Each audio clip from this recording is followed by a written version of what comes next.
Grace community global.com എന്ന വെബ്സൈറ്റിലൂടെ television ചാനലുകളിലൂടെ നിങ്ങൾ വീക്ഷിക്കുന്നവരെ യേശുക്രിസ്തുവിന്റെ നാമത്തിൽ വന്ദനം ചെയ്യുന്നു. പ്രിയമുള്ളവരെ, യൂട്യൂബ് വഴിയായി ഇതര സാങ്കേതിക വിദ്യകൾ വഴിയായി നിങ്ങൾ ഈ സുവിശേഷം കേൾക്കുമ്പോൾ ഓർക്കുക, കർത്താവിൻ്റെ വലിയ മഹത്വം നിങ്ങൾ എവിടെ ഇരുന്ന് കേൾക്കുന്നോ അവിടേക്ക് വിശ്വാസത്താൽ വ്യാപരിക്കുവാനായി പോകുകയാണ്. ഇവിടെ ഇന്ന് കണ്ട സൗഖ്യങ്ങളൊന്നും, അല്ലെങ്കിൽ നിങ്ങൾ ഈ ദിവസങ്ങളിൽ കാണുന്ന സൗഖ്യങ്ങളൊന്നും ആരും സൃഷ്ടിക്കുന്നവയല്ല, യേശു ചെയ്യുന്നവയാണ്. പ്രത്യേക ഏതെങ്കിലും ഒരു ശുശ്രൂഷകന്റെ സിദ്ധിയാൽ നടക്കുന്നതല്ല. യേശു നൽകിയ അധികാരത്തെ വിശ്വസിച്ചുകൊണ്ട് ആരത് ഓപ്പറേറ്റ് ചെയ്യുന്നെങ്കിലും അവരുടെ കൈയാൽ സംഭവിക്കുന്നതാണ്. ഇത് നിങ്ങൾക്ക് വലിയ പ്രചോദനവും പ്രോത്സാഹനവും ആകട്ടെ. എൻ്റെ നാമത്തിൽ നിങ്ങൾ രോഗികളെ സൗഖ്യമാക്കുമെന്ന് യേശുനാഥൻ പറഞ്ഞിട്ടുണ്ടെങ്കിൽ ഒരു സംശയവും വേണ്ട, ഉറപ്പായിട്ട് അത് പ്രാക്ടീസ് ചെയ്യുവാനായിട്ട് തുടങ്ങിക്കും. വിശ്വാസത്താൽ അത് പ്രാക്ടീസ് ചെയ്യുവാനായിട്ട് തുടങ്ങിക്കും. 100% ഉറപ്പോടെ ഞാൻ പറയാം, നിങ്ങളുടെ കൈകളാൽ രോഗികൾ സൗഖ്യമാകും, മരിച്ചവർ ഉയർക്കും, ഭൂതങ്ങൾ പുറത്താകും. കാരണം നിങ്ങളോട് പറഞ്ഞ വാഗ്ദത്തത്തിനകത്ത് അതുള്ളതാണ്. ഇന്നത്തെ പ്രധാന ചിന്തകളിലേക്ക് നമ്മൾ ഒരുമിച്ച് വരികയാണ്. പത്രോസ്ലീഹ എഴുതിയ 1-ാം ലേഖനത്തിന്റെ 2-ാമത്തെ അധ്യായത്തിന്റെ 2-ാമത്തെ വാക്യം നമ്മൾ ഒരുമിച്ച് വായിക്കുവാനായി പോവുകയാണ്. പത്രോസ്ലീഹ എഴുതിയ 1-ാം ലേഖനത്തിന്റെ 2-ാം അധ്യായത്തിന്റെ 2-ാമത്തെ വാക്യം ദയവായി ശ്രദ്ധിക്കുക. ഇപ്പോൾ ജനിച്ച ശിശുക്കളെ പോലെ രക്ഷയ്ക്കായി വളരുവാൻ വചനമെന്ന മായമില്ലാത്ത പാൽ കുടിപ്പാൻ വാഞ്ചിപ്പീൻ. കർത്താവ് ദയാലുവെന്ന് നിങ്ങൾ ആസ്വദിച്ചിട്ടുണ്ടല്ലോ. ഹല്ലേലൂയ. രക്ഷിക്കപ്പെടുക, യേശുവിനെ ദൈവമെന്ന് വിശ്വസിക്കുക എന്ന ക്രിയ രക്ഷയുടെ ആദ്യ പടിയാണെങ്കിൽ, യേശു ദൈവമെന്ന് ഹൃദയം കൊണ്ട് നീതിക്കായും വായ് കൊണ്ട് രക്ഷയ്ക്കായും ഒരു വ്യക്തി ഏറ്റുപറയുന്നതിലൂടെ ആ വ്യക്തി വീണ്ടും ജനിക്കുന്നു, അഥവാ ദൈവത്തിൽ നിന്ന് ജനിക്കുന്നു, ക്രിസ്ത്യാനിയാകുന്നു, യേശുവിലുള്ള മനുഷ്യനായി മാറുന്നു. ഇങ്ങനെ യേശുവിലുള്ള മനുഷ്യനായി മാറുന്ന വ്യക്തിക്ക് ഒരു ശിശു ജനിച്ചതുപോലെ ഒരു ക്രിയയാണ് സംഭവിച്ചുകൊണ്ടിരിക്കുന്നത്. ഇനി ഈ ശിശുവിന് ഒരു വളർച്ച ആവശ്യമുണ്ട്. പുറമെ ജനിക്കുന്ന ഒരു ശിശുവിന് വളർച്ച ആവശ്യമുള്ളതുപോലെ തന്നെ ആത്മീക ശിശുവിനും വളർച്ച ആവശ്യമുണ്ട്. പുറമെ ജനിക്കുന്ന ശിശു മുലപ്പാല് കുടിച്ച ശേഷം പ്രോട്ടീനുകൾ അടങ്ങിയ ആഹാരം കഴിച്ച് അവനും അവളും ഒക്കെ ബലവാനായി മാറുന്നത് പോലെ തന്നെ ആത്മീകമായി ജനിച്ച ശിശുക്കളും വചനമെന്ന മായമില്ലാത്ത പാല് കുടിച്ച് സകലത്തിനും വളരുവാൻ ഇടയാകണമെന്ന് കർത്താവ് ആഗ്രഹിക്കുകയാണ്. അപ്പൊ യേശുക്രിസ്തുവിനെ സ്വീകരിക്കുന്ന ഒരു വ്യക്തിയുടെ വളർച്ചയാണ് ക്രിസ്ത്യൻ മെച്യൂരിറ്റി, അഥവാ ക്രിസ്തീയ തികവ് എന്ന് വിശേഷിപ്പിക്കുന്നത്. വളർച്ച. ആ വളർച്ചയ്ക്ക് വേണ്ടി എന്തോ ചെയ്യണം. ബ്രദറെ, ഞാൻ യേശു ദൈവം എന്ന് വിശ്വസിച്ചു, ഞാൻ യേശുവിനെ എൻ്റെ ഉള്ളത്തിൽ സ്വീകരിച്ചു, എൻ്റെ ഉള്ളിൽ കർത്താവുണ്ട്, ഇനി ഞാൻ ആത്മീകമായി വളരാൻ വേണ്ടി എന്നാ ചെയ്യണം? ആത്മീയമായി വളരാൻ വേണ്ടി ചെയ്യേണ്ടത് ഇവിടെ പറഞ്ഞിരിക്കുന്ന കാര്യമാണ്. 2-ാമത്തെ വാക്യം, ഇപ്പോൾ ജനിച്ച ശിശുക്കളെ പോലെ. വായിച്ചു. 2-ാം വാക്യം, ഇപ്പോൾ ജനിച്ച ശിശുക്കളെ പോലെ രക്ഷയ്ക്കായി വളരുവാൻ വചനമെന്ന് മായമില്ലാത്ത പാല് കുടിക്കുവാൻ. ഈ രക്ഷയ്ക്കായി വളരുക എന്ന ആശയം അല്പം ഒരു തെറ്റിദ്ധാരണ വരുത്തുന്ന വാക്യമാണ്. വളരുമ്പോഴാണോ രക്ഷ കിട്ടുന്നത് എന്ന ചിന്ത, തെറ്റിദ്ധാരണ വരുവാൻ സാധ്യതയുണ്ട്. അതിനു മുമ്പ് ഈ ലേഖനത്തിന്റെ പശ്ചാത്തലം ഒന്ന് വിശദീകരിച്ചാൽ ആ സംശയ നിവാരണം വേഗത്തിൽ വരുത്തുവാൻ നിങ്ങൾക്ക് കഴിയും. എന്താണ് ഈ ലേഖനത്തിന്റെ പശ്ചാത്തലം? ഏഷ്യ മൈനറിൽ പന്തോസ്, ഗലാത്യ, കപ്പദോക്യ, ആസിയ അഥവാ ഏഷ്യ, ഈ മൈനറുകളെല്ലാം ചിതറിപ്പാർക്കുന്ന വിശുദ്ധന്മാരെ അവർ കടന്നു പോകുന്ന പരിശോധനകളിൽ നിന്ന് ഉദ്ധരിക്കുവാനായി, അല്ലെങ്കിൽ നിങ്ങൾ കടന്നു പോകുന്ന പരിശോധനകൾ ഒന്നുമില്ല, അതിനപ്പുറത്ത് അതിമഹത്തായ ഒരു മഹത്വകരമായ ശുശ്രൂഷയ്ക്ക് വേണ്ടി ദൈവം നിങ്ങളെ വിളിച്ചിരിക്കുന്നുവെന്ന് പ്രബോധിപ്പിക്കാൻ വേണ്ടി പത്രോസ്ലീഹ എഴുതിയ ലേഖനമാണ് ഈ പത്രോസിന്റെ 1-2 ലേഖനങ്ങൾ. ഇങ്ങനെ പല സ്ഥലങ്ങളിലേക്ക് ചെതറിപ്പോയതിന്റെ പശ്ചാത്തലം നിങ്ങൾക്ക് അറിയാമെങ്കിൽ അറിയാം. യെരുശലേമിൽ അന്ന് പെന്തക്കോസ്ത നാൾ വന്നപ്പം, പെന്തക്കോസ്ത എന്ന വാക്കിന്റെ അർത്ഥം യഹൂദന്റെ 50-ാം പെരുന്നാൾ, 50th ഡേ ഓഫ് സെലിബ്രേഷൻ, 50-ാം ദിവസത്തെ ആഘോഷം യെരുശലേം വെല്ലുവിളിയിൽ നടക്കുമ്പോൾ ഫൊറോന പള്ളിയില്, യെരുശലേം ഫൊറോന പള്ളിയില് ദേവാലയത്തില് വലിയ ആഘോഷം നടക്കുന്ന സമയത്ത് അവിടെ കൂടി വന്നിരുന്ന ശിഷ്യന്മാർ, കൂടി വന്നവരുടെ നടുവിൽ വലിയ പരിശുദ്ധാത്മ പരീക്ഷ ദൈവം അയച്ചു. ഇങ്ങനെ പരിശുദ്ധാത്മാവിനെ സ്വീകരിച്ചവർ യേശു പറഞ്ഞ വാഗ്ദത്തം അപ്പോസ്തല പ്രവൃത്തി 1:8 എന്നാൽ പരിശുദ്ധാത്മാവിന്റെ ശക്തി നിങ്ങളുടെ മേൽ വരും, ശക്തി ലഭിച്ച നിങ്ങൾ ഭൂമിയുടെ അറ്റത്തോളം എന്റെ സാക്ഷികളാകും. ഇങ്ങനെ ശക്തി പ്രാപിച്ച ഇവർ യെരുശലേമിൽ കർത്താവിന്റെ സാക്ഷിയാകുവാൻ തുടങ്ങി. യഹൂദിയിൽ യേശുവിന്റെ സാക്ഷിയാകാൻ തുടങ്ങി. ആ യെരുശലേമിൽ മാത്രം 10 അധ്യായത്തിൽ ഇങ്ങനെ ഒതുങ്ങി നിൽക്കുന്ന സമയത്താണ് ക്രിസ്ത്യാനികൾക്ക് വലിയ ഉപദ്രവം അവിടെ നേരിടുവാനിടയായി. ക്രിസ്ത്യാനികൾ എന്ന പേര് വാസ്തവത്തിൽ അന്ത്യോക്യയിൽ വെച്ച് ശിഷ്യന്മാരെ കളിയാക്കി വിളിച്ചതാ. ക്രിസ്തുവിന്റെ അനുഗാമികൾ എന്ന അർത്ഥത്തില് ക്രിസ്ത്യാനികൾ എന്ന് കളിയാക്കി വിളിച്ചതാ ആ പേര്. എന്തു തന്നെ ആയിക്കോട്ടെ, യെരുശലേം എന്ന് പറയുന്ന വട്ടത്തിനകത്ത് കിടന്ന് കറങ്ങിയ ശിഷ്യന്മാർ, അവിടെ 3000, 5000 ഒക്കെ വരുന്ന വലിയ കൃപയുടെ സമൂഹങ്ങൾ ആ പ്രദേശങ്ങളൊക്കെ സംജാതമായിരുന്നു. ഈ പെന്തക്കോസ്താ നാളിൽ സംഭവിച്ച ഉണർവും, മുടന്തൻ നടന്നതും, ഊമൻ സംസാരിച്ചതും, ചെകിടൻ കേട്ടതും ഒക്കെയായ വലിയ അത്ഭുതങ്ങളാണ്. അവിടെ എല്ലാം 3000ങ്ങളും 5000ങ്ങളും ഒക്കെ ഒരുമിക്കുന്ന കൃപയുടെ സമൂഹങ്ങൾ, കൂട്ടങ്ങൾ, വിശ്വസിക്കുന്നവരുടെ കൂട്ടങ്ങൾ അവിടെവിടങ്ങളിൽ സജ്ജമായിരുന്നു. ഇങ്ങനെ ഈ കൂട്ടങ്ങളെല്ലാം കൂടെ വട്ടം കൂടി ഒരുമിച്ചിരിക്കുന്ന സമയത്താണ് വലിയ ഉപദ്രവം ഉണ്ടായി. അപ്പോസ്തല പ്രവൃത്തി 12-ാം അധ്യായം തുടങ്ങുന്നത് കൊലപാതകത്തോടു കൂടെയാണ്. നിങ്ങൾ വായിച്ചിട്ടുണ്ടെങ്കിൽ അറിയാം. അപ്പോസ്തല പ്രവൃത്തി 12-ാം അധ്യായത്തിന്റെ 1-ാമത്തെ വാക്യം ഒന്ന് വേണമെങ്കിൽ ഒന്ന് വായിച്ചു. വലിയൊരു കൊലപാതകത്തോടെ ആ അധ്യായം ആരംഭിക്കുകയാണ്. എന്താണ് അവിടെ നടന്ന കൊലപാതകം? വലിയ ശ്രേഷ്ഠനായ ഒരു അപ്പോസ്തലനെ വാളുകൊണ്ട് ഹെരോദാം എന്ന് പറയുന്ന നാട്ടുരാജാവ് കൈസർ വായിച്ചു 12-1 ആ കാലത്ത് ഹെരോദാ രാജാവ് സഭയിൽ ചിലരെ പീഡിപ്പിക്കേണ്ടതിന് കൈ യോഹന്നാന്റെ സഹോദരനായ യാക്കോബിനെ അവൻ വാൾ കൊണ്ട് കൊന്നു. കണ്ടോ, യാക്കോബ് എന്ന് പറയുന്ന അപ്പോസ്തലൻ മാൻപേടകളുടെ കാലുകളോട് കൂടിയവൻ എന്നാണ് ആദിമ സഭയിൽ യാക്കോബിനെ വിശേഷിപ്പിച്ചിരിക്കുന്നത്. എന്ന് പറഞ്ഞാൽ പ്രാർത്ഥനാ മനുഷ്യനായിരുന്ന യാക്കോബിനെ ഹെരോദാവ് എന്ന് പറയുന്ന നാട്ടുരാജാവ്, കൈസറുടെ കീഴിൽ അന്ന് പ്രവശ്യകൾ തിരിച്ചുള്ള ഭരണം നടക്കുകയായിരുന്നു. കൈസർ എന്ന് പറയുന്ന മഹാരാജാവിന്റെ കീഴിൽ പ്രവശ്യകൾ, സംസ്ഥാനങ്ങൾ തിരിച്ച് ഭരണം നടത്തിക്കൊണ്ടിരിക്കുകയായിരുന്നു. അങ്ങനെ ഒരു സംസ്ഥാനത്തിന്റെ അധിപനായിരുന്നു നമ്മുടെ പൈലറ്റ് അഥവാ പീലാത്തോസ്. മറ്റൊരു സംസ്ഥാനത്തിന്റെ അധിപനായിരുന്നു ഹെരോദാവ്. ഹെരോദാവ് എന്ന് പറയുന്ന മനുഷ്യൻ, രാജാവ്, ഇവിടെ ഇതാ യാക്കോബ് എന്ന് പറയുന്ന അപ്പോസ്തലനെ കൊന്നു. ക്രിസ്ത്യാനികൾക്ക് അപ്പോസ്തല പ്രവൃത്തി 10 മുതലുള്ള അധ്യായങ്ങളിൽ അതികഠിനമായ ഉപദ്രവങ്ങൾ ഉണ്ടായി. മുമ്പേ തന്നെ അത് ആരംഭിച്ചിരുന്നുവെങ്കിലും അതിനുശേഷം അത് വർദ്ധിക്കുവാനിടയായി. വാളുകൊണ്ട് അപ്പോസ്തലന്മാരെ കൊന്നു, വലിയ പ്രശ്നങ്ങളായി. അങ്ങനെ ക്രിസ്ത്യാനികൾ എന്ന് പേര് വിളിച്ചവർ വലിയ ഉപദ്രവത്തിന്റെ നടുവിലായപ്പോൾ പല സ്ഥലങ്ങളിലേക്ക് ചിതറി ഓടി. 5000 കൂടുന്ന ഗ്രൂപ്പ് ഒക്കെ യെരുശലേമിൽ ഉണ്ടായിരുന്നു. 3000 കൂടുന്ന ഗ്രൂപ്പ് ഒക്കെ യെരുശലേമിൽ അപ്പോസ്തല പ്രവൃത്തി 3, 4, 5 അധ്യായത്തിൽ ഉണ്ടായിരുന്നുവെങ്കിലും ഉപദ്രവം ഉണ്ടായപ്പോൾ ഇവരെല്ലാം പല സ്ഥലങ്ങളിലേക്ക് ചിതറി ഓടി. ഉപദ്രവങ്ങളെ ഭയന്നായിരുന്നു ഓടിയതെങ്കിൽ കൂടെ ആ അപകടത്തെ ദൈവം അവസരമാക്കി മാറ്റി. കരമടിച്ചെന്ന് യേശുവിന്റെ മഹത്വം കൊടുക്കണം. ഹല്ലേലൂയ. പോയോടത്തെല്ലാം കൂട്ടങ്ങൾ ഉണ്ടാകാനിടയായി. ഈ ചെതറിപ്പോയവരുടെ എല്ലാ ഇടങ്ങളിൽ കൂട്ടങ്ങൾ ഉണ്ടാകാനിടയായി. ഇങ്ങനെ ചെതറിപ്പോയവരുടെ ഇടങ്ങളിൽ ഉണ്ടായ കൂട്ടങ്ങളെല്ലാം പിൽക്കാലത്ത് വലിയ സമൂഹങ്ങളായി മാറി. അതാ പത്രോസിന്റെ ഒന്നാം അധ്യായത്തിന്റെ 1-ാം വാക്യം ഒന്ന് വായിച്ചു. പത്രോസിലേക്ക് എഴുതിയ 1-ാം ലേഖനത്തിന്റെ 1-ാം അധ്യായത്തിന്റെ 1-ാമത്തെ വാക്യം കർത്താവിന്റെ വായിച്ചു. 1-ാം അധ്യായത്തിന്റെ 1-ാമത്തെ വാക്യം. യേശുക്രിസ്തുവിന്റെ അപ്പോസ്തലനായ പത്രോസ് പൊന്തോസിലും ഗലാത്യയിലും കപ്പദോക്യയിലും ആസിയയിലും മിഥുനയിലും ചിതറിപ്പാർക്കുന്ന കണ്ടോ ചെതറിച്ചു കളഞ്ഞു. ഉപദ്രവം ചെതറിച്ചു കളഞ്ഞപ്പോ ചിതറിപ്പോയി പലയിടങ്ങളിൽ പാർത്തു. ചിതറിപ്പാർക്കുന്ന പരദേശികളും പിതാവായ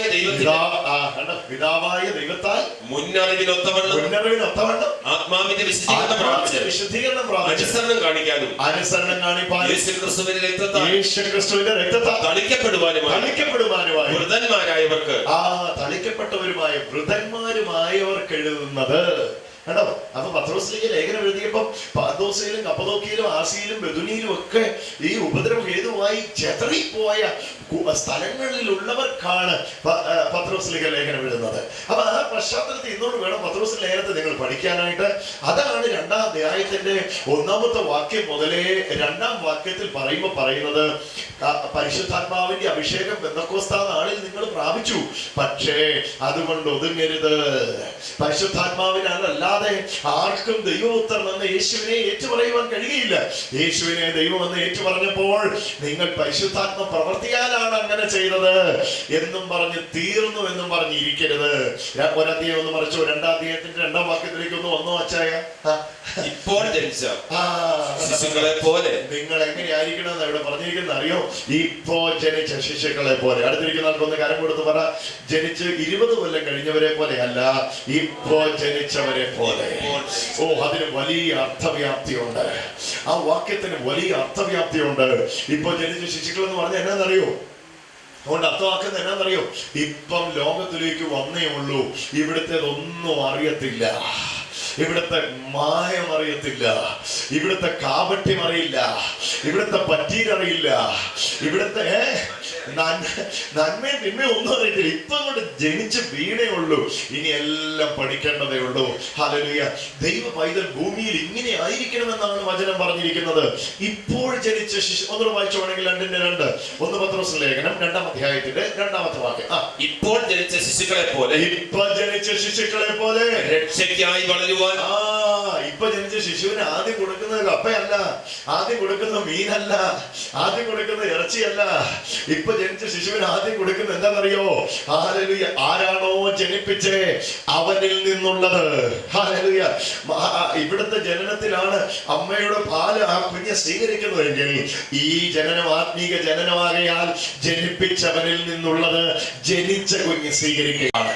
അതാ വാക്യത്തിൽ പറയുന്നത്, ഇപ്പോൾ ജനിച്ച ശിശുക്കളെ പോലെ രക്ഷയ്ക്കായി വളരുവാൻ, രക്ഷയിൽ വളരുവാൻ. വചനം അതാണ് രക്ഷയ്ക്കായി എന്ന ആശയത്തെക്കാളുപരി അവിടുത്തെ ഗംഭീരമായ അർത്ഥം മൂലാർത്ഥത്തിലെ ഇതാണ്, രക്ഷയിൽ വളരുക. കാരണം ഇവർ രക്ഷിക്കപ്പെട്ടവരാ, ഇവർക്ക് രക്ഷ കിട്ടിയവരാ. പക്ഷെ ഈ കിട്ടിയ രക്ഷയിൽ എന്തോ ഉണ്ടാകണം? വളർച്ച ഉണ്ടാകണം. ഒന്ന് പറഞ്ഞേ, കിട്ടിയ രക്ഷയിൽ വളർച്ച. അപ്പൊ ഈ കിട്ടിയ രക്ഷയുടെ വളർച്ച എന്ന് പറഞ്ഞാൽ എന്നാ? അപ്പൊ കിട്ടുന്ന രക്ഷയ്ക്ക് വളർച്ചയില്ലേ? കിട്ടുന്ന രക്ഷ പൂർണ്ണമാണ്, പക്ഷേ ആ രക്ഷയുടെ പൂർണ്ണതയിലേക്ക് എനിക്ക് വളർച്ച ആവശ്യമാണ്. എത്ര പേർക്ക് മനസ്സിലായി? ഒന്നുകൂടെ ഞാൻ ആവർത്തിക്കാം. ദൈവം തരുന്ന രക്ഷ അപൂർണമല്ല, ദൈവം തരുന്ന രക്ഷ പൂർണ്ണമാണ്. ആ പൂർണ്ണമായ രക്ഷയിലേക്ക് ഞാൻ വളരേണ്ടതുണ്ട്. ഹല്ലേലൂയ. എന്ന് പറഞ്ഞ രക്ഷയിൽ കണ്ടിന്യൂസ് ഇല്ല, രക്ഷയിൽ തുടർമാനതയില്ല. തുടർമാനതയുള്ള ഒരു രക്ഷ തരുന്നയാളല്ല ദൈവം. രക്ഷ പൂർണ്ണമാണ്. ആ രക്ഷ ദൈവത്തിൽ നിന്നുള്ളതാകിയാൽ ഒരു കാര്യം ശ്രദ്ധിച്ച് കേൾക്കുക. ദൈവം എന്നെയും തന്നിട്ട് 25% ആക്കി തന്നിട്ട് ബാക്കി 25 നിന്നെ നോക്കിയിട്ട് തരാമെന്ന് പറഞ്ഞ് തരുവോ? ഇല്ല. ദൈവം പൂർണ്ണതയുടെ ദൈവമാണ്. ദൈവത്തിൽ നിന്ന് വല്ലതും തന്നിട്ടുണ്ടെങ്കിൽ ആ നൽകപ്പെട്ടത് പരിപൂർണമാണ്, കംപ്ലീറ്റ് ആണ്. ഹല്ലേലൂയ. എന്നാൽ ആ കംപ്ലീറ്റിലേക്ക് എനിക്ക് വളർച്ച ആവശ്യമുണ്ട്. എത്ര പേർക്ക് അത് മനസ്സിലായി? ഇനി ഞാനത് മനസ്സിലാക്കിക്കാം. ഇങ്ങോട്ട് ജിയോ ബ്രദറിനെ ഇങ്ങോട്ട് വിളിച്ച് നിർത്തി ഞാൻ കാണിക്കാം. ഇദ്ദേഹം ഇവിടെ നിർത്തി കാണിച്ചാൽ നിങ്ങൾക്ക് മനസ്സിലാവും, അതിനു വേണ്ടി അത് കാണിക്കുന്നത് കേട്ടോ. ശ്രദ്ധിച്ച് കാണുക, ഈ ഉദാഹരണം കേൾക്കുക.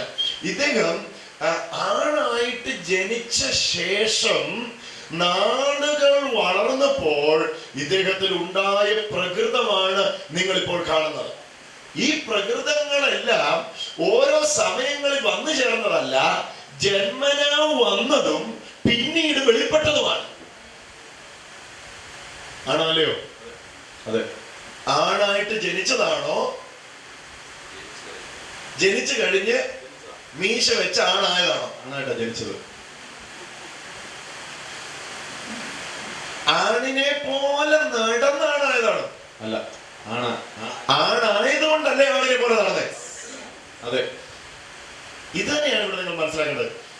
ഈ ജനനത്തിൽ അത് പൂർണ്ണമാണ്, അത് കംപ്ലീറ്റ് ആണ്.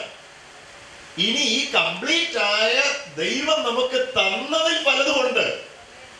അത് എന്നതൊക്കെയാണെന്ന് ഉള്ള അറിവിലാണ് നാം വളരേണ്ടത്. ഓ, കരമടിച്ചൊന്ന് യേശുവിന് മാത്രം കൊടുത്തു. പറഞ്ഞാല് ജീവൻ മനസ്സിലായ പറഞ്ഞ ആശയം ചുമ്മാ ജനിച്ചിരിക്കുന്നത്. വീണ്ടും ജനിച്ചിരിക്കുന്നു എന്ന് പറയുമ്പോ ആ ദൈവത്തിൽ നിന്ന് വന്ന ആ രക്ഷ അത് പാർഷ്യൽ അല്ല, പൂർത്തിയായി, കംപ്ലീറ്റ്. ആ രക്ഷ പാർഷ്യൽ അല്ല. കാരണം ദൈവം പൂർണ്ണതയുടെ ദൈവമാണ്. ദൈവം ഒരിക്കലും പകുതി ചെയ്തിട്ട് പകുതി നീ ചെയ്തു എന്ന് പറയുന്ന ആളല്ല. ഫില്ലിംഗ് ദ ബ്ലാങ്ക്സ് ക്വസ്റ്റ്യൻ പേപ്പറാ, രക്ഷയല്ല. ഹലോ, വിട്ടുപോയ ഭാഗം പൂരിപ്പിക്കുക. ഇത് ഇവിടുത്തെ 4ാം ക്ലാസ്സിലെ ക്വസ്റ്റ്യൻ പേപ്പറാ, രക്ഷയല്ലത്. 75% ദൈവം ചെയ്തിട്ട് 25% എന്റെ പ്രവർത്തിക്ക് നീ ചെയ്യുമെന്ന് പറഞ്ഞ് വിട്ടു തരുന്ന ആളല്ല ദൈവം. നോ, അതല്ല ദൈവം. അവിടുത്തെ പ്രവർത്തികൾ തികവുള്ളത് കരം അടിച്ചത് യേശുവിന് മാത്രം എടുത്തു. ദൈവം എന്തെങ്കിലും ചെയ്യുന്നെങ്കിൽ അത് കംപ്ലീറ്റ് ആണ്. ഹല്ലേലൂയ. ഈ മനുഷ്യനിൽ ഇത് തന്നെയാ മനസ്സ്. സാധാരണക്കാരന് ഉണ്ടാകേണ്ടിയ ഒരു തിരിച്ചറിവാണിത്.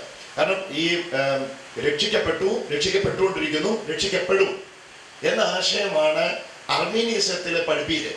അപ്പൊ ആ പഠിപ്പീര് ഉള്ളിൽ കിടക്കുമ്പോ എല്ലാത്തിനും ഈ 3 കാലമാണ്. സൗഖ്യമായിക്കൊണ്ടിരിക്കുന്നു, സൗഖ്യമാവും. ഭക്ഷണം കഴിച്ചുകൊണ്ടിരിക്കുന്നു, ഭക്ഷണം കഴിക്കും. മീറ്റിങ്ങിന് വന്നുകൊണ്ടിരിക്കുന്നു, മീറ്റിങ്ങിന് വരും. എല്ലാത്തിനും ത്രികാലം എടുത്തുള്ള വിശദീകരണമാണ്. അതല്ല ഇവിടെ പരിശുദ്ധാത്മ പറയാൻ ആഗ്രഹിക്കുന്നത്. ദയവായി ശ്രദ്ധിക്കുക. ഞാൻ ഈ പറയുന്ന ആശയം നല്ലതായിട്ട് നിങ്ങളുടെ ഉള്ളത്തിൽ വീഴട്ടെ. എന്നിൽ വന്ന രക്ഷ കംപ്ലീറ്റ് ആണ്.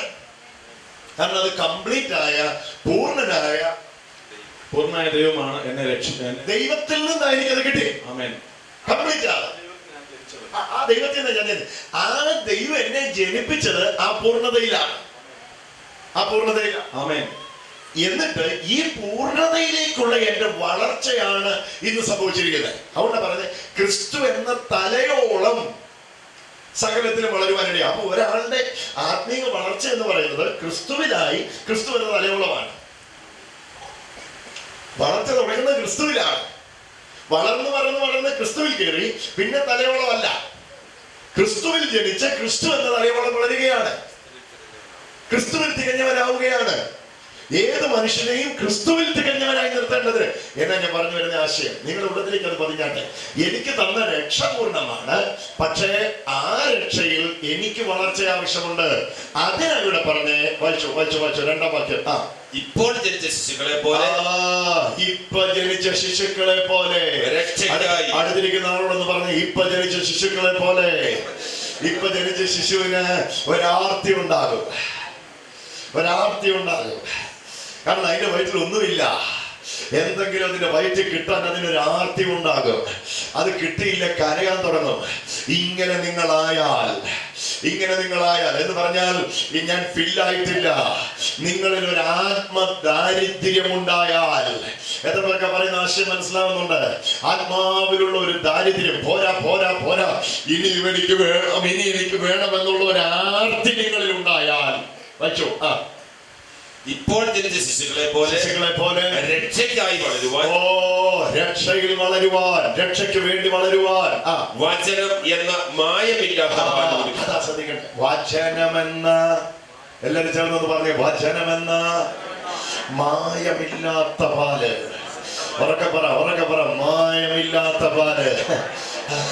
എന്ന് പറഞ്ഞ് മായമുള്ളത് കഴിച്ചാൽ എന്നാ കുഴപ്പമെന്നുള്ളത് പറയുമ്പോഴാ മായമില്ലാത്തതിന്റെ പ്രാധാന്യം മനസ്സിലാകുന്നത്. ഇപ്പൊ ഈ നാളുകൾ എല്ലാവരും, ഇപ്പൊ വെളിനാട്ടിലാണെങ്കിലും ഈ നാട്ടിലാണെങ്കിലും എല്ലാവരും അന്വേഷിക്കുന്നത് ഫ്രൂട്ട് ആണോ എന്ന് ചോദിക്കും. ഓർഗാനിക് ആണോ, സീഡ് ആണോ എന്ന് ചോദിച്ചാൽ ഉടനെ ചോദിക്കും ഓർഗാനിക് സീഡ് ഉണ്ടോ. എല്ലാവർക്കും വേണ്ടത് ഓർഗാനിക് ആണ്. എന്നതാ വാട്ട് ഈസ് ഈ ഓർഗാനിക്? ഈ വെളിരാജ്യങ്ങളിലൊക്കെ ഷോപ്പിങ്ങിനൊക്കെ പോകുന്നവർക്ക് അറിയാം, എല്ലാത്തിനും 2 സെഷൻ ഉണ്ട്. ഒരു സെഷൻ നോർമൽ ആണെങ്കിൽ മറ്റൊരു സെഷൻ ഓർഗാനിക് ആണ്. What is organic? ഒരു ഫീൽഡിനെ, ഇപ്പൊ ഇതുപോലൊരു പറമ്പാണെന്നിരിക്കട്ടെ, ഇതുപോലൊരു ഫീൽഡിനെ പല നാളുകൾ വിശകലനം ചെയ്ത് പഠിച്ചിട്ട് ഈ മണ്ണിൽ അല്പം പോലും രാസവസ്തുക്കൾ ഇല്ല എന്ന് തീർപ്പ് വരുത്തിയ ശേഷം, അങ്ങനെ തീർപ്പ് വരുത്തിയ ഫീൽഡിൽ ഇടുന്ന വിത്ത് വളർന്ന് ഫലമുണ്ടാക്കി ആ ഫലത്തെ നോക്കിയാ പറയുന്നത് അത് ഓർഗാനിക് ആണ്.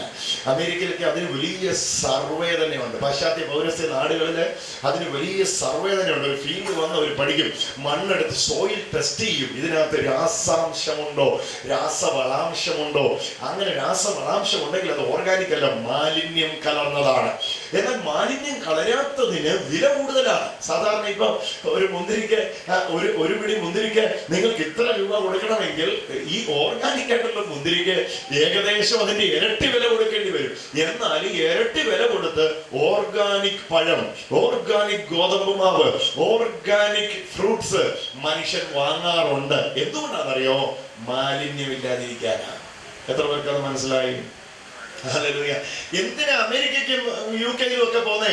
ഇവിടുത്തെ അച്ഛന്മാരെല്ലാം പോയി ചോദിക്കുന്ന ഒരു ചോദ്യം, നാടൻ പഴമുണ്ടോ? അല്ല, പഴമല്ലേ രണ്ടും. എന്നതാ പറഞ്ഞേ, ഈ നാടൻ പഴത്തിന്റെ ആവശ്യമല്ല. പ്രായമുള്ളവർക്കൊക്കെ ഇത് കണ്ട അറിയാം, ഇത് ഏതാ നാടൻ ഏതാ. ചില സമയത്തൊക്കെ നമ്മളെയൊക്കെ ഇത് മേടിക്കാൻ വിട്ട് കഴിഞ്ഞാൽ നമ്മളെ കടക്കാർ പറ്റിച്ച് തന്ന് വീട്ടിൽ വിടും. വീട്ടിൽ മേടിച്ചോണ്ട് വന്നു കഴിയുമ്പോഴാ വീട്ടിലുള്ളവർ കണ്ടിട്ട് പറയും, എടാ കുഞ്ഞെ ഇത് നാടനല്ല. ഇത് കണ്ടു തിരിച്ചറിയാനുള്ള പ്രാപ്തി പുതുതലമുറയ്ക്കില്ല. ഒരു പക്ഷെ പഴയ തലമുറയ്ക്ക് അത് ഉണ്ടാവും. അവർക്കായിട്ട് കർത്താവിനെ സ്തുതിക്കുന്നു. ആട്ടെ, പറഞ്ഞു വരുന്നത് എന്താ? മായം കലരാത്തത് എന്ന ആശയമാണ് ഇവിടെ പറഞ്ഞിരിക്കുന്നത്. ഈ വചനം എന്ന് വായിച്ചു.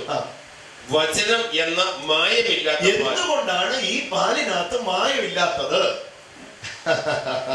അതാണ് ആശയം. ആ ആശയമാണ് 1-ാം അധ്യായത്തിൽ വിശദീകരിച്ചിരിക്കുന്നത്. നിങ്ങൾക്ക് വേണ്ടി സൂക്ഷിച്ചിരിക്കുന്നത് ക്ഷയം, മാലിന്യം, വാട്ടമേൽക്കാത്തതാണ്. ഓ ഹല്ലേലൂയ. വായിച്ചു വേണമെങ്കിൽ ആ വാക്ക്.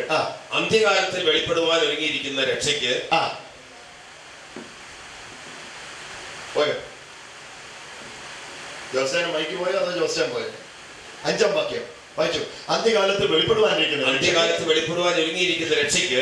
വെളിപ്പെടുവാൻ ഒരുങ്ങിയിരിക്കുന്ന രക്ഷയ്ക്ക് വിശ്വാസത്താൽ ദൈവശക്തിയിൽ കാക്കപ്പെടുന്ന നമുക്ക് നിങ്ങൾക്ക് വേണ്ടി സ്വർഗത്തിൽ സൂക്ഷിച്ചിരിക്കുന്നത് ക്ഷയം, മാലിന്യം, വാട്ടം എന്നിവ ഇല്ലാത്തതുമായ ദൈവവചനം അവകാശത്തിനായി തന്നെ വീണ്ടും ജനിപ്പിച്ചു. നിങ്ങൾ വചനത്താൽ ജനിച്ചപ്പം ക്ഷയം, മാലിന്യം, വാട്ടം ഇല്ലാത്ത വചനത്താലാണ് ജനിച്ചത്. സോ 1-ാം അധ്യായത്തിൽ പത്രോസ്ലീഹ വിശദീകരിച്ചു കഴിഞ്ഞു, വചനത്തിൽ എന്തില്ല? മായമില്ല. 2-ാം അധ്യായത്തിൽ പത്രോസ്ലീഹ പറയുകയാണ് അത് കുടിച്ചോ, വചനത്തിൽ എന്തില്ല? മായമില്ല. കാരണം വചനം ഇവിടെ ആരും മിശ്രിതങ്ങൾ കലർത്തി ഉണ്ടാക്കിയതല്ല. വചനം സ്വർഗത്തിൽ നിന്ന് വന്നതാണ്. വചനം യേശുവാണ്. അവനിൽ മായമില്ല. ഇത് എവിടെ കിട്ടിയാലും കുടിച്ചോണം. യേശുവിൽ ആരാണെന്നുള്ള അറിവ് പടർത്തുന്ന ഒരു പ്രസംഗം ഉണ്ടെങ്കിൽ അത് കേട്ടോണം. യേശുവിൽ നിങ്ങൾ ആരാണെന്നുള്ള അറിവിൽ കേൾക്കുന്തോറും നിങ്ങൾ അറിയാതെ നിങ്ങൾ ആത്മീയമായി വളർന്നുകൊണ്ടിരിക്കുക. കരമടിച്ചു യേശുവിന് മഹത്വം കൊടുത്തു. ശക്തിയോടെ ഇപ്പോൾ തന്നെ അതൊന്ന് വിശ്വാസത്താൽ സ്വീകരിച്ചു. ഒന്നിന്റെ കൂടെ പ്രാർത്ഥിച്ചു. 2 കരവും ഉയർത്തിപ്പിടിച്ച് എന്റെ കൂടെ ഒന്ന് പ്രാർത്ഥിച്ചു. കർത്താവേ, ഈ സമയത്ത് അങ്ങയുടെ വചനമെന്ന് മായമില്ലാത്ത പാൽ കുടിച്ച് സകലത്തിലും വളരുവാൻ, യേശുവിൽ ആരാണ് ഞാനെന്ന ബോധ്യത്തിൽ വളരുവാൻ. ഓ ഹല്ലേലൂയ.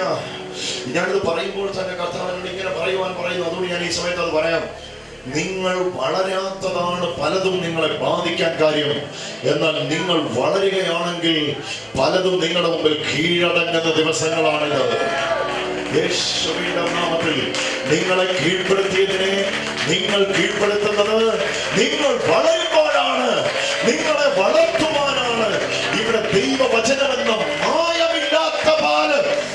ഓ, ഒന്ന് കരമുയർത്തി സ്വീകരിച്ചത്. തളർത്തിയും ഭീഷണിപ്പെടുത്തിയും ഒതുക്കിയും ഇട്ടിരിക്കുന്ന ഒരുപാട് മേഖലകളെ ഇന്ന് ഈ വചനം കൊണ്ട് ഞാൻ ഡിഫെൻഡ് ചെയ്യുന്നു, പ്രതിരോധിക്കുന്നു.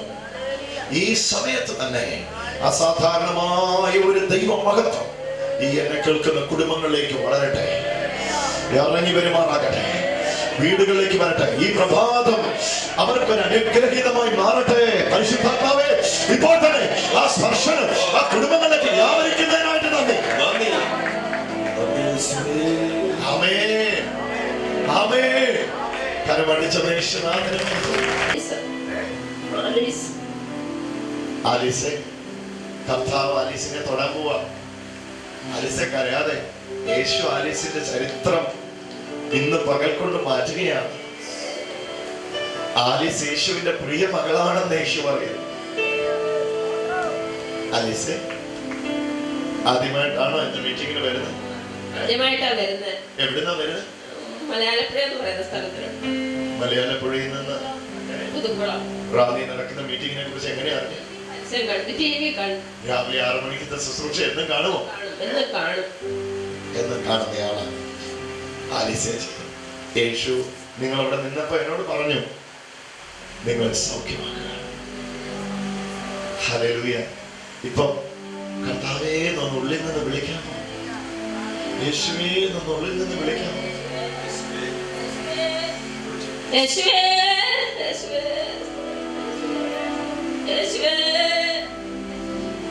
ആലീസ് ചേച്ചി, എനിക്ക് മനസ്സിലാവുന്നില്ല ഇതിന്റെ പഴക്കം. അതുകൊണ്ടായി ചോദിക്കുന്നത്. കാര്യം എനിക്ക് മനസ്സിലാവുന്നു, പക്ഷെ ഇതിന്റെ പഴക്കം എനിക്ക് അറിയാൻ വേണ്ടി ചോദിക്കുക. എത്ര നാളായി തൊണ്ടയില് ഈ ഗ്രോത്ത് വന്നിട്ട്? എത്ര നാളായി? 3 വർഷമായി അറിയാൻ തുടങ്ങിയിട്ട്. 3 വർഷം കൊണ്ടാ പിടിച്ചാ അറിയുന്നത്. ദിവസവും ഗുളിക കഴിക്കുന്നു. എവിടെയാ നിന്റെ ട്രീറ്റ്മെന്റ്? പത്തനംതിട്ട ജനറൽ ഹോസ്പിറ്റലിലെ ഡോക്ടർ നോക്കുന്നത്. എബി ജോൺ എന്ന് പറയും. എബി ജോൺ എന്ന് പറഞ്ഞ ഡോക്ടർ. അതൊന്ന് പിടിച്ച്. വിശ്വസിക്കാൻ കഴിയുമോ ഇതിപ്പോ അപ്രത്യക്ഷമാവുക? പൂർണ്ണമായി വിശ്വസിക്കുന്നത് ഇതിപ്പോ അപ്രത്യക്ഷമാകുന്നത്. ഉറപ്പായി. അതിനെ അങ്ങനെ വിശ്വസിക്കാൻ കാര്യം യേശു സൗഖ്യമാക്കുന്നുണ്ട്. യേശു സൗഖ്യമാക്കുന്നു.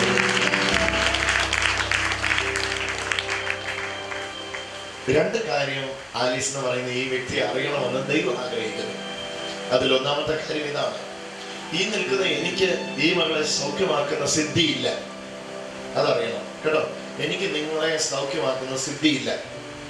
അങ്ങനെ സിദ്ധിയുള്ള ഒരാളാണ് ഞാൻ. യേശുവിന് നിങ്ങളെ സൗഖ്യമാക്കാൻ കഴിയും. അതിന് യേശുവിന് ചിലപ്പോൾ എന്നെ ഉപയോഗിക്കാൻ കഴിയും. കാരണം 2015 വർഷങ്ങൾക്ക് മുമ്പ് അവിടുത്തെ അട്ടിപ്പിണരാൽ നമുക്ക് സൗഖ്യം തന്നു കഴിഞ്ഞതാണ്. ഇപ്പോൾ ആലീസ് എന്ന് പറയുന്ന വ്യക്തി ആ പുഴയിലേക്ക് കൈ പിടിച്ചിട്ട് എനിക്കിത് വേണ്ട എന്ന് പറയുമ്പോ അത് അപ്രത്യക്ഷമാവുക മാത്രമാണ് ചെയ്യുന്നത്. അങ്ങനല്ലേ? എന്നാ തൊട്ടോ. കർത്താവേ, ഈ ആലീസ് എന്ന് പറയുന്ന ഈ മകൾ അടിയുറച്ച് വിശ്വസിക്കുന്നു. 3 വർഷമായി പത്തനംതിട്ടയിലെ ആശുപത്രിയിൽ ചികിത്സയിലായി. ഇവൾ തൊട്ടും അറിഞ്ഞുമിരിക്കുന്ന ആ മുഴ ഇപ്പോൾ അവളുടെ പിടിച്ചിരിക്കുന്ന കൈക്കകത്തുനിന്ന് അപ്രത്യക്ഷമാകും എന്ന് എല്ലാരും കണ്ടോ? ദൈവശക്തിയടിക്കുന്നു. കർത്താവിന്റെ മുഖത്തോ അടിക്കുന്നു. അഴിഞ്ഞു പോവാ, അഴിഞ്ഞു പോവാ, അഴിഞ്ഞു പോവാ, അഴിഞ്ഞു പോവാതെ, പോവാതെ, പോവാതെ, വിട്ടുപോവാതെ, വിട്ടുപോവാതെ, വിട്ടുപോവാതെ, വിട്ടുപോവാതെ, വിട്ടുപോവാതെ. ഞാൻ അടുപ്പിച്ചുകൊണ്ടോ?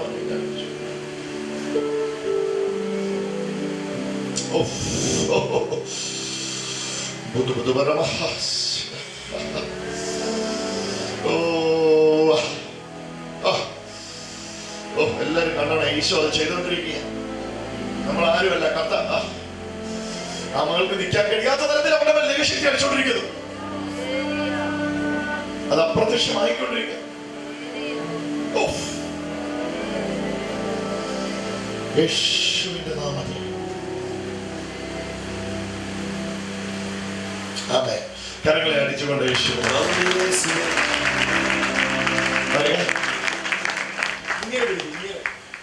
തപ്പ്. ശരിക്കുന്നോ? ഇവിടെ ആരാ വന്നിട്ടുള്ളേ? ഭർത്താവ് ഇങ്ങോട്ട് വന്നേ.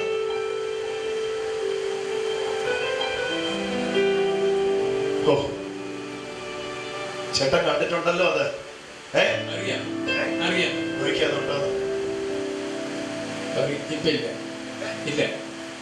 കണ്ടിട്ടുണ്ടായിരുന്നു നേരത്തെ.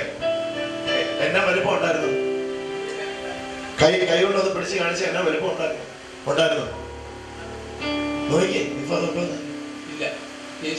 കരമടിച്ചുകൊണ്ട് ഈശ്വര നല്ലായിട്ട് നല്ലായിട്ട് നല്ലായിട്ട് നല്ലായിട്ട് നല്ലായിട്ട് നല്ലായിട്ട് നല്ലായിട്ട് നല്ലായിട്ട് പോരാ നല്ലായിട്ട് നല്ലായിട്ട് നല്ലായിട്ട് നല്ലായിട്ട് കരങ്ങളെ അടിച്ചുകൊണ്ട് യേശുനാഥന് മഹത്വം കൊടുത്തോ. തുടങ്ങിക്കോ. പോരാ. ശക്തിയോടെ ദേവാദി ദേവനെ, കർത്താവി കർത്തനെ, രാജാദി രാജനെ സ്തുതിക്കാനും ആരാധിക്കാനും തുടങ്ങിക്കോ. എല്ലാരും കരമടിച്ചോ.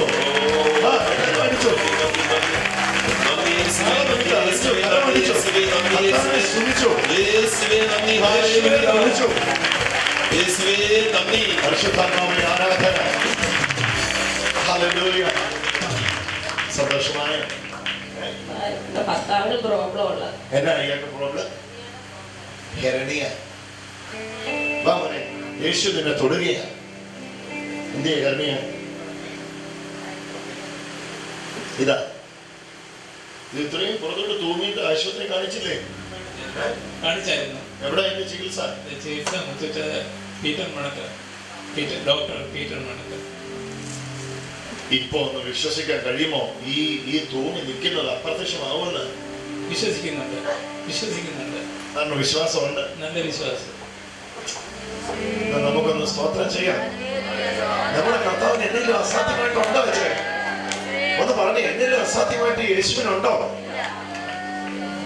ഒന്ന് പറഞ്ഞേ, ചൂടോടൊന്ന് പറഞ്ഞേ. നമ്മുടെ കർത്താവിന് എന്തെങ്കിലും അസാധ്യമായിട്ടുണ്ടോ? എന്റെ കർത്താവേ, എന്റെ രക്ഷിതാവേ, സകല രോഗശാപങ്ങളെയും വഹിച്ചവനെ, ഞങ്ങളങ്ങെ സ്നേഹിക്കുന്നു, ഞങ്ങളങ്ങെ ആരാധിക്കുന്നു, ഞങ്ങളങ്ങെ മഹത്വപ്പെടുത്തുന്നു. ചങ്കിലെ ചോര ഈ മകന് വേണ്ടി ഊറ്റിക്കൊടുത്തതാ.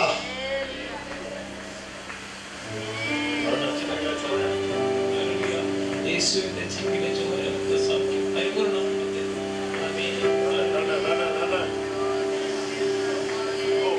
യേശു ഈ മകനെ തൊടുന്നു. കർത്താവിന്റെ കരം ഈ ശരീരത്തിൽ അടിക്കുന്നു.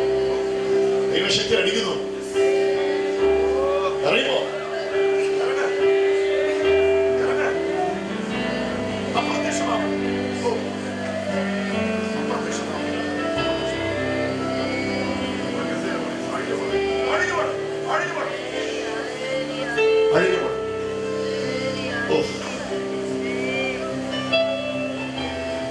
അവിടെ സ്വീകരിക്കുക. ആ മനുഷ്യൻ സ്വീകരിക്കുന്നു. കരങ്ങളെ അടിച്ചുകൊണ്ട് യേശുവിനെ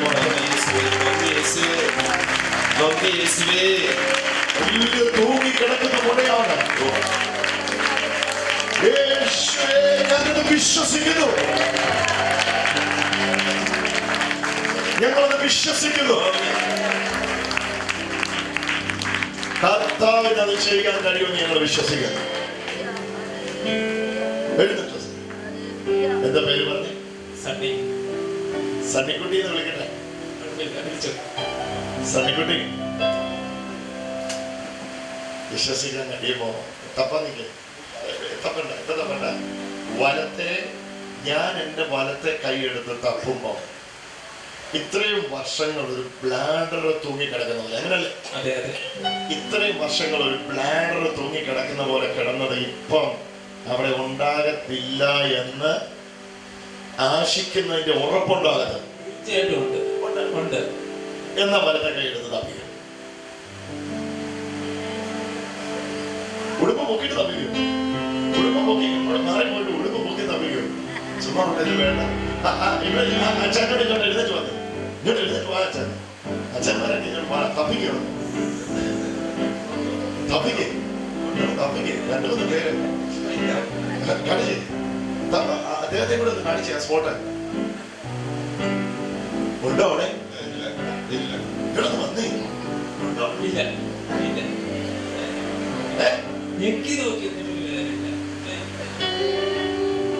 ഇല്ലാതെ അവിടെ ആദ്യമായിട്ടാണോ?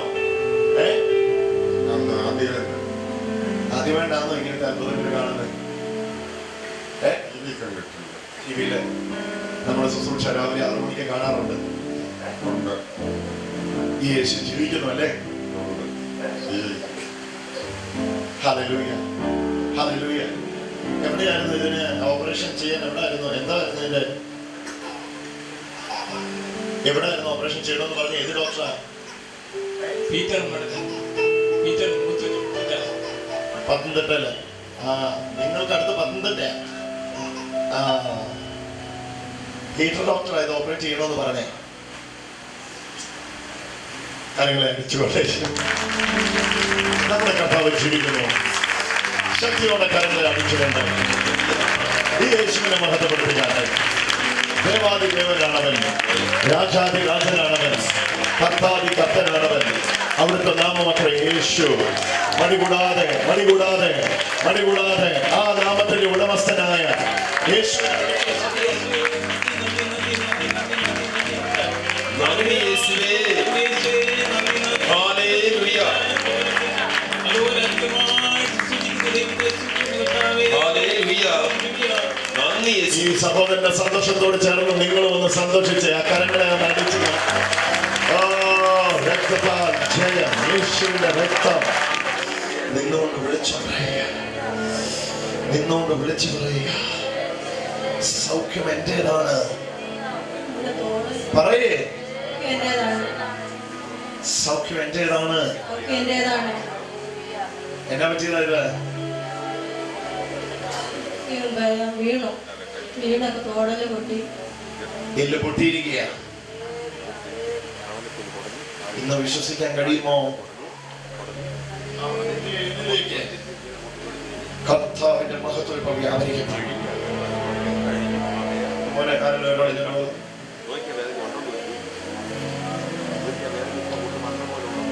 ഈ കൈ ഇങ്ങനെ നമുക്ക് പിടിച്ച്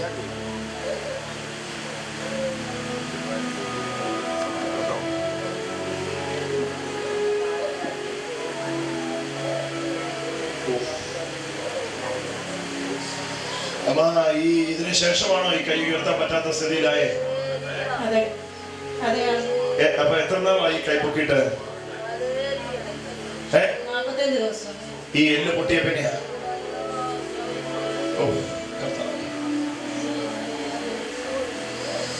ഈ അമ്മയുടെ മേലേക്ക് കർത്താവിന്റെ ശക്തി അടിക്കുന്നത് നിങ്ങൾ എല്ലാവരും ഒന്ന് കണ്ടേ. കണ്ടേ? സൗഖ്യമാകുന്നു ഈ അമ്മ.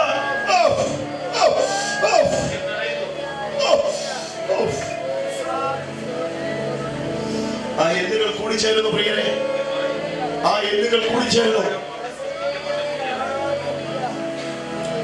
ആ എല്ലുകൾ കൂടിച്ചേരുന്നു, ആ എല്ലുകൾ കൂടിച്ചേരുന്നു.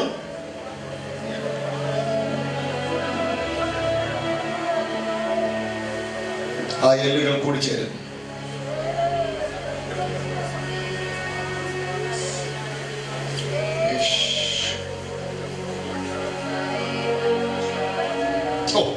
സംഭവിച്ചു കഴിഞ്ഞു. എഴുന്നേപ്പിച്ചോ എഴുന്നേപ്പിച്ചോ എഴുന്നേപ്പിച്ചോ. ആ കൈ തന്നെ പൊക്കിക്കോ. അത് തന്നെ പൊങ്ങും. ഇപ്പം ഒരു സംശയം വേണ്ട, അത് ഉയരും. ഉയർന്നിക്കോ.